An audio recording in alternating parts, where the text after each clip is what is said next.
it's your girl Mel with a brand new version of Money Moves, part of the YQA series.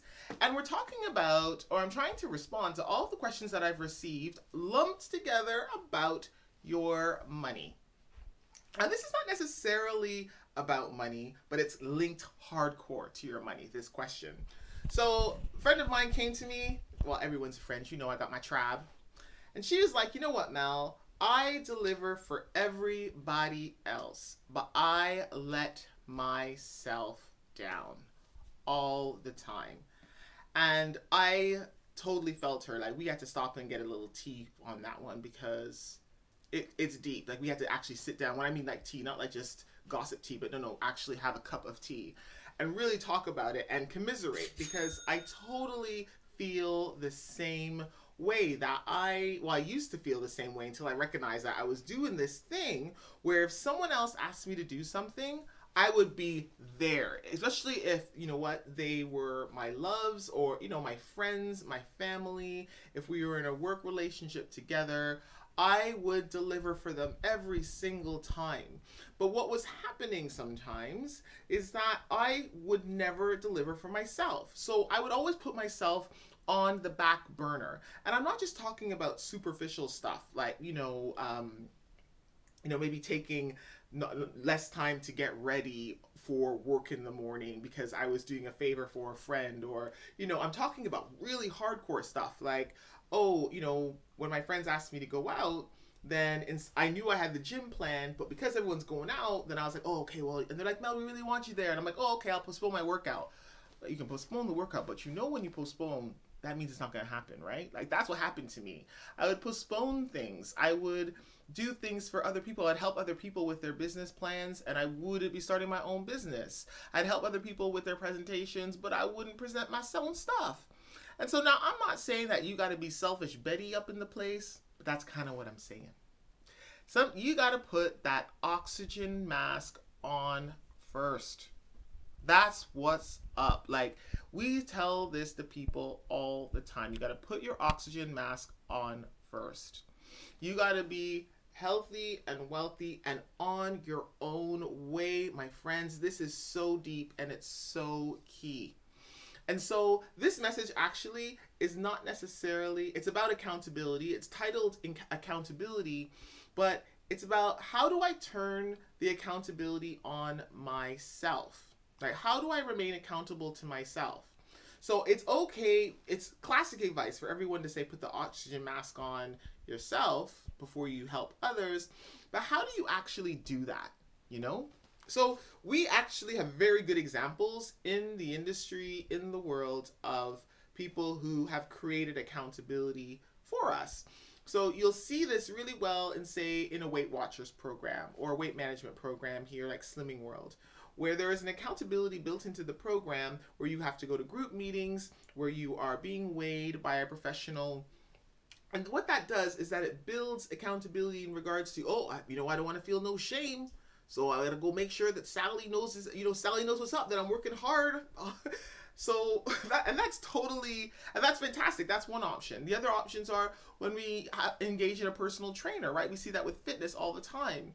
Me personally, it wasn't just about group classes are not a level of accountability to me. I got to keep it real with you. Like, I can cancel that group class in a hot New York minute. But when I had a personal trainer at 7 in the morning in the park, and I know that his backside got out of bed to come and train me, then that was a totally different story.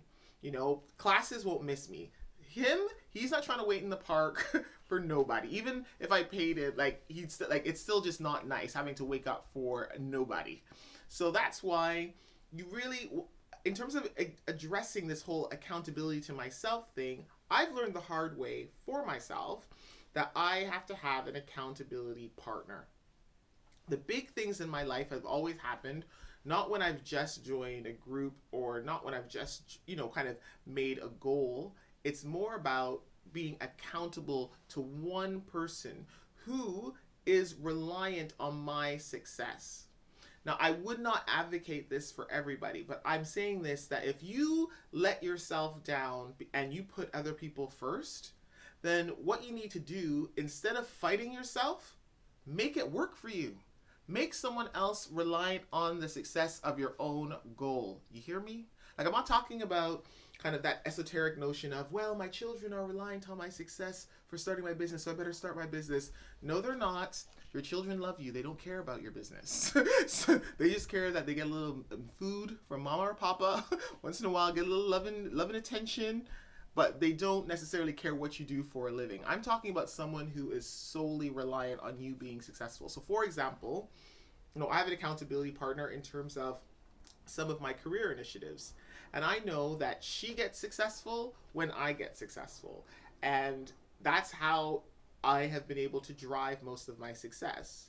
With the awards program as well, it's not just about Mel saying, oh, I want to award a bunch of people today in a business way. No, no, no. It's because I know that sometimes the rest of my team are kicking themselves, like they are breaking their backsides trying to make this awards happen, and I can't fail them.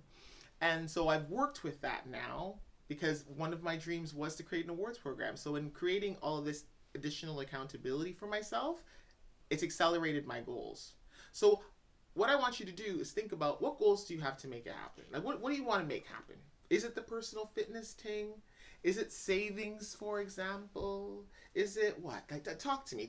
Let me know, what kind of goals do you have? And let's work out, rather than fighting yourself and just, saying, I'm not making it happen, or I'm letting myself down. Let's think about ways of you being accountable to somebody else, one other person or two other people that are going to be reliant on your success.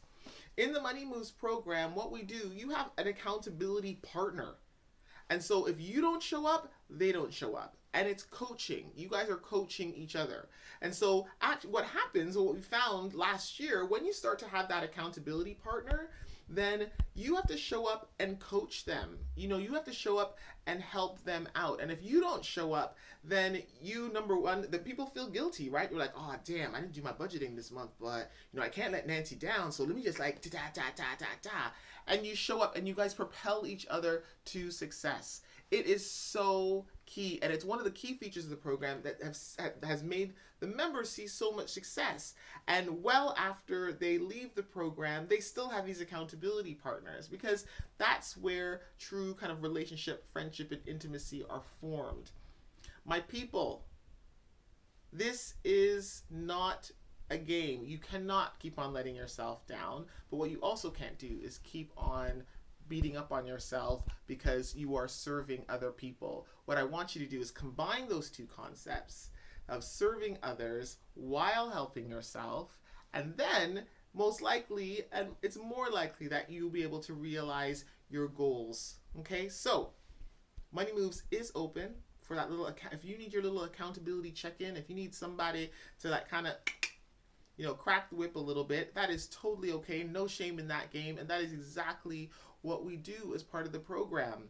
And enrollment is open until July 17th because it is a small, intimate group of people. There is a little bit of a questionnaire, a little bit of a community. But you know what? Honestly, it changes lives. And I'm so looking forward to seeing you there. Budget party is also next week as well if you want to learn more about your finances. And I cannot wait to see you there. Tune in tomorrow for your next video where we cover up another topic in the Money Move series of YQA. See you soon.